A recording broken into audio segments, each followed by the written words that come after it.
25 वर्ष राजनीति गर्छ अनि वडा अध्यक्ष हुन पाएको छैन, मेयर हुन पाएको छैन।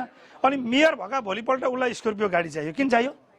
नेपाली जनताले पाइ गरेर कमाएको पैसा 1 करोड रुपियाँ गाडी चढ्नको निम्ति चढाएको कमाइदिएको हो भनेदेखि हामीले त्यहाँबाट सुरु गर्नुपर्छ। हामीले प्रश्न गर्नुपर्छ हाम्रा पालिकाहरूमा, हामीले हाम्रा ठाउँमा, अर्काले अर्काका ठाउँमा, हामीले मेयरलाई, वडा अध्यक्षलाई, जनप्रतिनिधिहरूलाई, तपाईँहरूले मलाई पनि यदि हामीले राज्यको सम्पत्तिलाई प्रयोग अथवा दुरुपयोग गरेका छौँ भने आजैदेखि मेयरहरूले गाडी चढ्न छोड्नु पर्यो। साइकल कुद्दा नि हुन्छ नि त।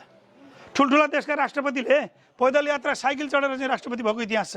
अथवा कुनै चाहिँ काठमाडौँकै होस्, मेयरले हामीले कमाएको, हामीले चाहिँ जो बालुवा गिटी चालेर अथवा रिक्सा चलाएर हाम्रा जनताले पठाएको पैसाबाट कलेक्सन भएको करबाट भकारीमा भएको पैसालाई जनतालाई साना हाम्रा नानीहरूलाई पढ्नको निम्ति स्कुलमा टिनमा छानु छैन, स्कुल छैनन्, टिचर छैनन्, राम्रा स्कुलहरू छैनन्, त्यतातिर पैसा लगाइदिनु पर्ने हो कि उसले स्कर्पियो चढ्नुपर्ने हो? वडा अध्यक्ष हुन पाएको छैन, वडा सदस्य हुन पाएको छैन, उसलाई तुरन्त 3 लाखको मोटरसाइकल चाहिन्छ। हेर्नुहोस्, यो चढ्नुपर्ने हो।